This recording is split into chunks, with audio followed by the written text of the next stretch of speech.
L'actualité du smartphone de ce mois d'avril, c'est Huawei qui l'a fait. Huawei qui vient de dégainer son P9.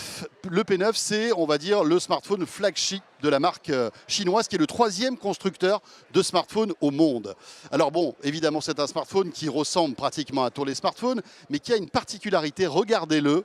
À l'arrière, on découvre 2 capteurs photo. C'est l'un des tout premiers smartphones qui intègre 2 capteurs photo. Pourquoi? Eh bien tout simplement pour améliorer la qualité des clichés, d'autant que Huawei s'est associé, on va dire, à un historique, à une marque mythique de la photo. Il s'agit de Leica qui fête cette année ses 102 ans et qui donc a passé un accord technologique avec Huawei.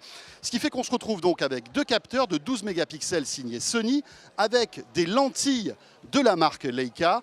Tout ça pour un résultat qui s'annonce assez bluffant. Les tests du labo 01net le confirmeront sans doute dans les semaines, les mois qui viennent. En tous les cas, Huawei nous promet une qualité de photo, surtout en basse luminosité, vraiment nettement supérieure aux iPhones ou par exemple au Galaxy S7 qui est sorti il y a quelques semaines.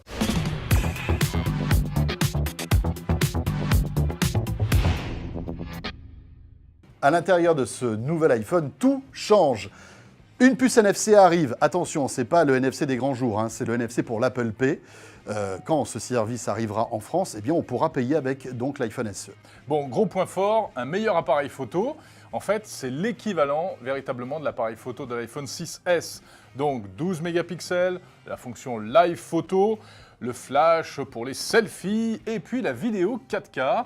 Même s'il n'y a pas de stabilisateur optique comme sur l'iPhone 6S Plus par exemple. Exactement. Côté écran, rien ne change. On se retrouve avec l'écran Retina de l'iPhone 5S, plutôt agréable. En revanche, côté autonomie, et ça c'est plutôt une bonne nouvelle, l'iPhone SE fait mieux que l'iPhone 5S.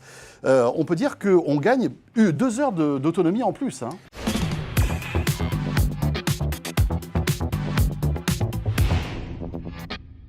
Le premier argument d'SFR pour faire passer tous ses abonnés sur la Zivebox, c'est bien entendu la 4K, ce format vidéo ultra haute définition qui est censé révolutionner la télévision. Dans les faits, malheureusement, la box de SFR ne propose qu'une chaîne en Ultra HD et du contenu vraiment très limité dans cette même définition d'image. Honnêtement, si c'est la 4K que vous cherchez, eh bien, on ne saurait pas trop vous recommander pour l'instant de passer sur la Zivebox car le contenu n'est clairement pas là.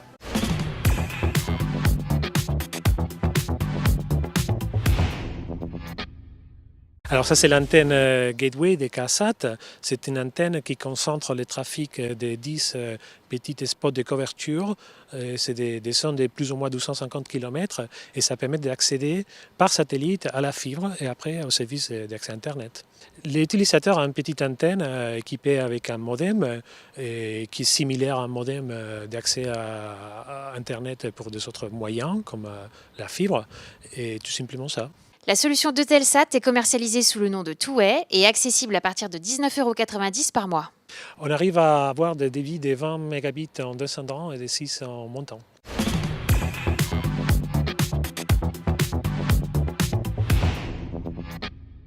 Tu veux dire que là, on est en train de regarder le robot de Scarlett Johansson qui est en train de... Visiblement, qui est en train de casser des noix avec sa bouche. Hein, parce que... Je ne mettrai pas mon doigt dans sa bouche parce qu'à mon avis, tu dois y laisser d'une phalange. Hein, tac, tac, tac, tac, tac, comme ça. Pourquoi tu mets son doigt dans ta bouche d'ailleurs? C'est un peu bizarre comme... Non, je ne sais pas dire ça comme ça. Parce que c'est assez... quand même assez étrange. Elle a d'une manière... Genre, Sébastien, arrête de rigoler. Tu mets souvent des doigts dans la bouche des gens, toi. Non, mais là, voilà, c'est... Encore, bon... Ah ok. Tout peut arriver très vite. C'est vrai, tout peut arriver très vite. Voilà. Donc regardez, elle fait comme ça, c'est moi Scarlett Johansson. Voilà. Bon, enfin, c'est incroyable. Attends, il y a quand même le petit truc sensuel à la fin, elle fait un petit clin d'œil. Je sais pas si vous l'avez vu. Ouais, c'est la complicité. Donc, alors, vous l'avez vu, c'est pas la vraie Scarlett. Hein.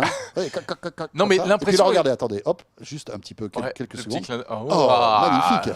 Le glamour clin d'œil à la fin. Mais c'est assez troublant quand même cette image. Hein, parce qu'elle est un petit peu ressemblante, comme ça, le visage est assez ressemblant en gros plan. C'est vrai. Mais en même temps, il y a ce côté très mécanique. Et puis alors, on vous a pas fait écouter la voix, mais elle a une voix horrible. Et on peut imaginer que ce japonais l'imagine comme fiancé, c'est ça? Bah oui, je pense que c'est un peu pour ça qu'il l'a fabriqué. Il l'a entièrement créé lui-même. Pourtant, il avoue qu'il n'est pas un professionnel de la robotique, ni même un spécialiste de la robotique. Mais il a créé des pièces avec une imprimante 3D. Il lui a fait une cage thoracique.